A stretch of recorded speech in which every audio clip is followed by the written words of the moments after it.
I'm back.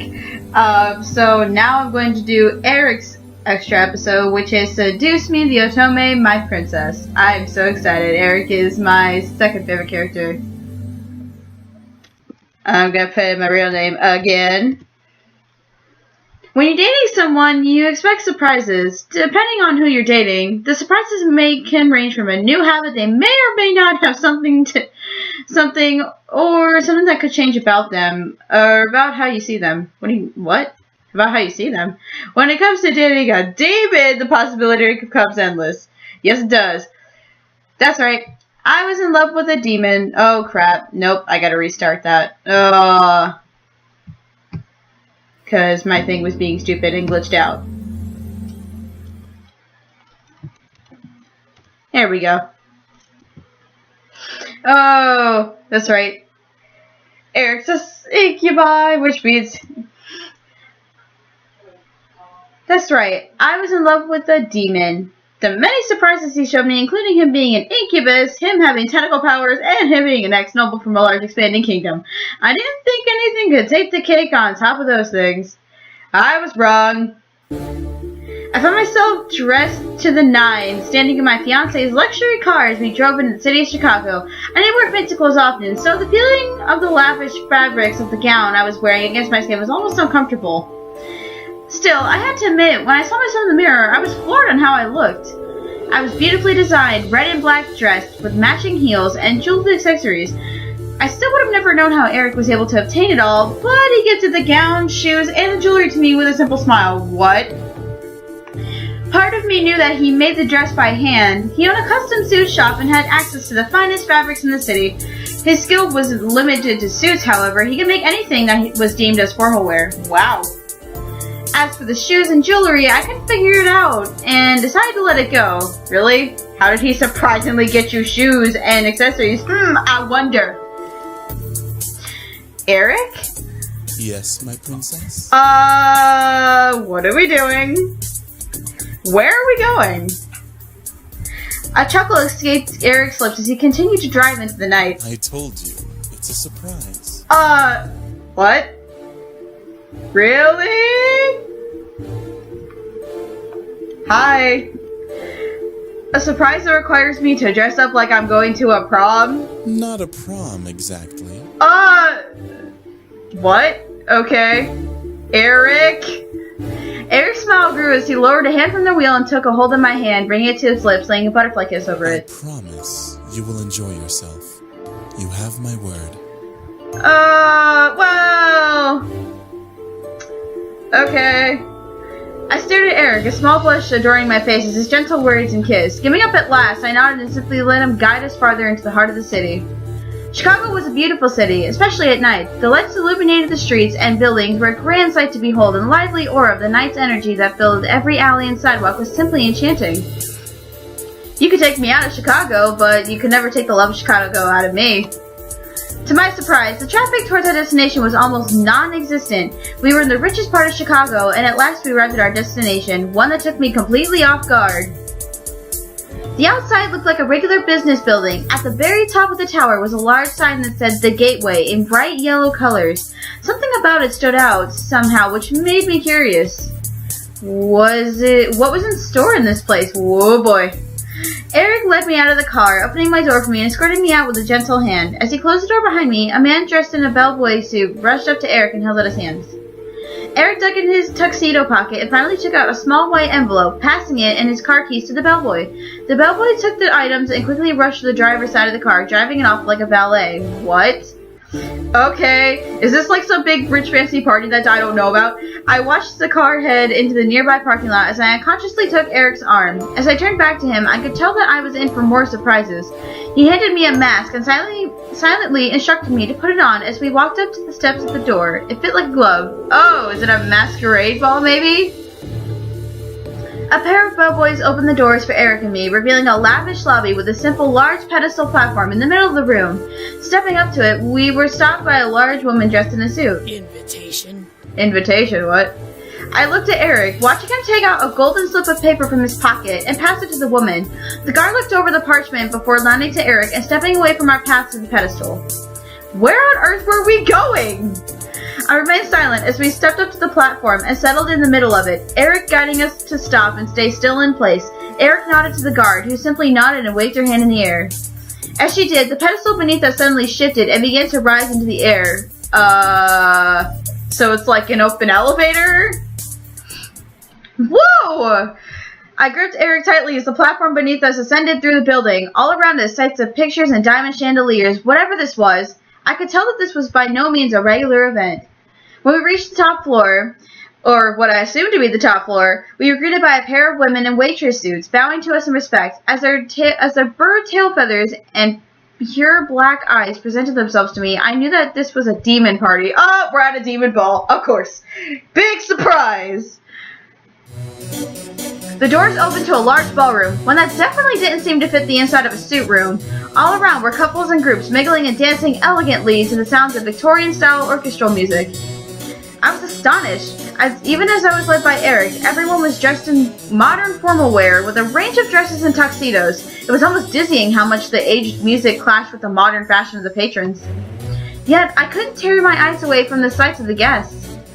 Wow. Welcome to a small taste of the demon world, my princess. So we're at a demon masquerade ball? Is that what I'm hearing? The guests were all demons, some with horns, some with tails, and the rest with an assortment of different looks. It was a conglomerate of people, and I feel a bit out of place as someone who looked obviously human. As we stepped further into the space, a voice chirped out. Erik, my boy! Come, fly over here, will you? Oh no! Whoa! Hi! I looked over to see a birdman with a polished tuxedo wave us over with a very handsome gentleman with mouse ears hanging on his arm. Despite the nerves running through my system, Erik and I walked over. As Erik bowed his head, I quickly curtsied. For some reason, the birdman carried himself made him seem like a prince. I was in awe of his gorgeous tail feathers and beak, accented with the lavish suit he wore. I do like the colors, though. The accented colors of his tail feathers back here. I love those colors. Connor, you look splendid. I assume you approve of your tuxedo? Approve? I absolutely love it! Ricardo here won't let go of me because of it. So, he's gay. Of course. I looked over at the mouse, who I assumed to be Ricardo, as he smiled coyly and hugged Connor's arm tightly, nodding in agreement of Connor's words. I smiled a bit as Erik laughed. Very good. Well, thank you for inviting us to your anniversary celebration. It is an honor to be in such company. So, I am at a demon party. Okay, cool. Nonsense! Thank you for attending! As the son of the most powerful demon in the abyssal plains, it's only proper to invite you regardless. My only regret is not inviting your brothers. I must seem so rude. No, Erik waved his hand dismissively. Think nothing of it. We actually denounced our titles when we came to this world. You don't say? Well, good on you! You do such fabulous work as a designer here. It's no wonder that your suit shop is unmatched. That's true. That's very true. Still confused about the whole, no. Just too many thoughts in my head now. Connor finally turned his head to me and cocked it in curiosity. I felt a bit small under his gaze, but smiled respectively back. And who might this lovely lady be? A human? Hi, yes, I am a human. Erik nodded and lifted my hand to his lips, kissing it respectfully before our conversation partners. This is my wonderful princess.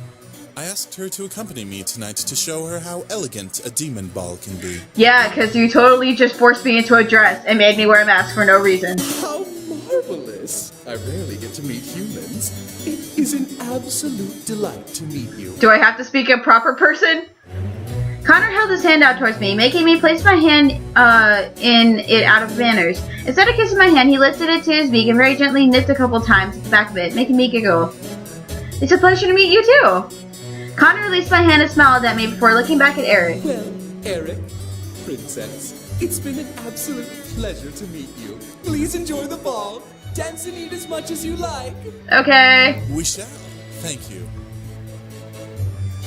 With that, Erik and I walked away from Connor and Ricardo, both of whom were waving at us before turning to find new conversation partners.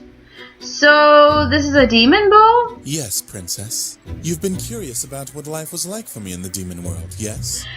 I mean, yeah. I didn't expect it, though, to be I thought it was going to be more ruthless, because his father is a warlord, let alone a ruthless asshole, but... I nodded. I was indeed curious about Erik's life in the demon world, but I didn't expect him to give me an experience. This was completely out of the blue. Erik gestured to the room where the couples on the dance floor were waltzing in sync. It was mesmerizing. Well, this is a perfect representation of how Demon Royal celebrated.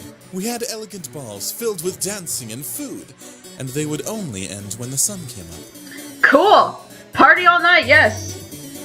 Really? I thought the demon world was like the Dark Ages. This seems like a fairy tale ball, not really medieval. Thank you!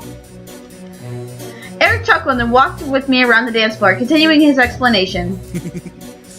The demon world may be stuck in the Dark Ages, but we do take inspiration from the human world. Your fairy tales inspired our celebrations. So, you took it from all... Okay, that makes much more sense. I couldn't stop staring at the dancers and the demons in the room. There were so many people dressed up like royalty that I felt almost underdressed. There were some glances my way, but none of them with ill intent. It was probably natural since I was a human in a room full of demons. You know what? Standing out is great. Slyly, Erik led me onto the dance floor and began to waltz with me to the music. We remained outside of the crowd, dancing to our own beat and sways as the rest of the dancers kept in time and step with the synchronized dancing. So, instead of getting phones and computers, you got balls and dresses? You are correct. The demon world has no need for computers or phones, but new traditions of celebration are always welcomed. That's true, since you have powers, you don't really need technology. No raves or clubs? Too human for our tastes. Wow! And you're from the ruthless warlord in the Dark Ages. No light shows or DJs? That would require electricity, my princess, which we don't care to use. To us, it's a waste of energy.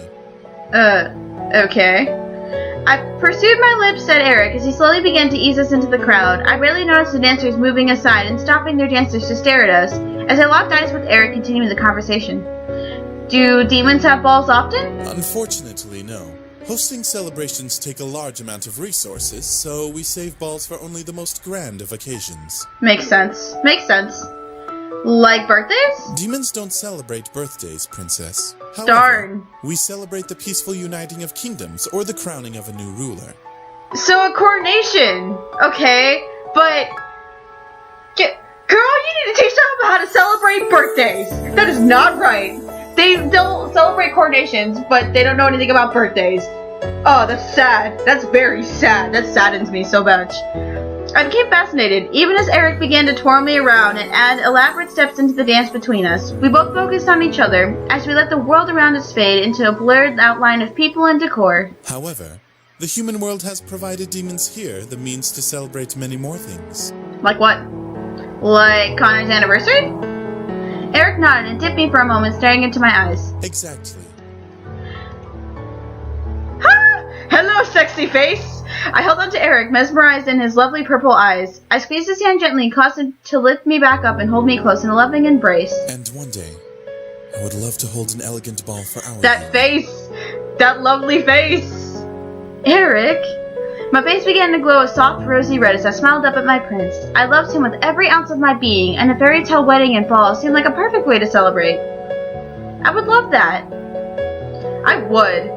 Erik stared at me in surprise for a moment before chuckling and nuzzling his head against mine, a playful but loving smirk across his lips. My beautiful princess, I am yours forever. God, why is he so handsome? And I am yours, my Prince Charming. I love Erik. I don't know why. Erik just gets to me somehow. And the night became one of fairy tale dancing and seemingly happily ever after for me and my demon prince. That was so cute! I don't know why. Erik, I love Erik for some reason.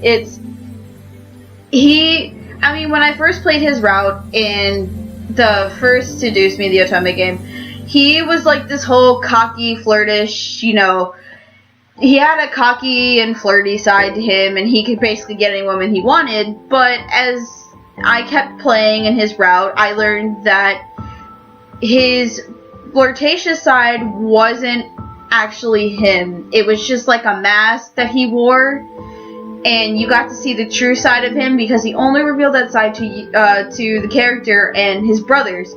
So you know, he's not so bad. He actually knows how to be a gentleman, and he knows how to treat a person, or, you know, a lady, or man if it goes the other way. But besides the point, it's nice to see that, you know, the voice actor for him knows a lot how to be suave and stuff like that. It's nice. But yeah, that was a really nice short story.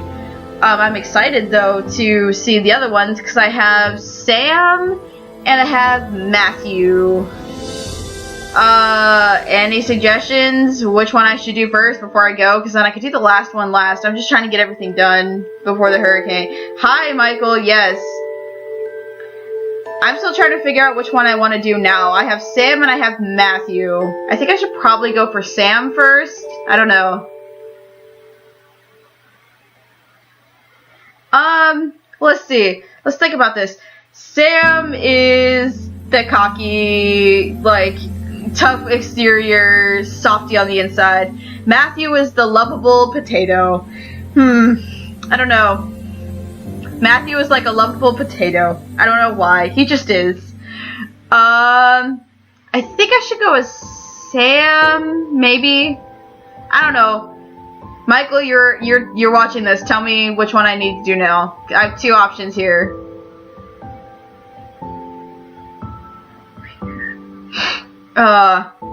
Let's see. Yeah, I have time. I have some time to get these done before, you know, I could possibly lose power. Do do do do do do do do do do do do do do do do.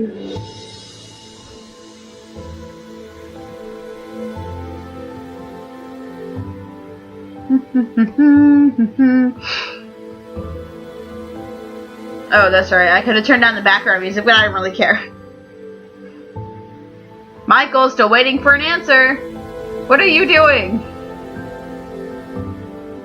Are you trying to help me weigh out pros and cons for this?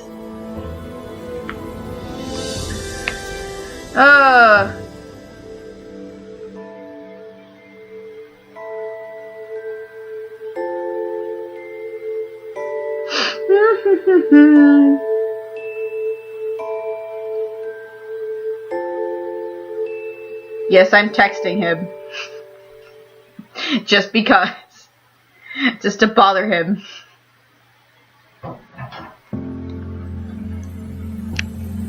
You know what? Screw him. I'll just do, I'll go with Sam then. Alright, well, I'll be back in a few minutes.